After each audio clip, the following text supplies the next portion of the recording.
যুদ্ধের শুভ লক্ষণ কি কি? একটা লক্ষণ হচ্ছে তার পতাকাতে ছিল হনুমানের চিহ্ন।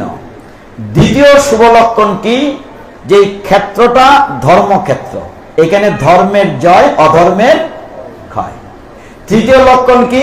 ভগবান কৃষ্ণ ছিলেন তার রথের সারথি, এবং এই যে অর্জুন ছিল কৃষ্ণের সখা এবং বন্ধু। এই লক্ষণগুলো ছিল তার যুদ্ধ জয়ের শুভ লক্ষণ। আরো আছে। তো প্রথম অধ্যায়ে আরেকটি শুভ লক্ষণ, যেটা এখন শুরু হবে, 1 মিনিটে শেষ করব, শঙ্খের ধ্বনি।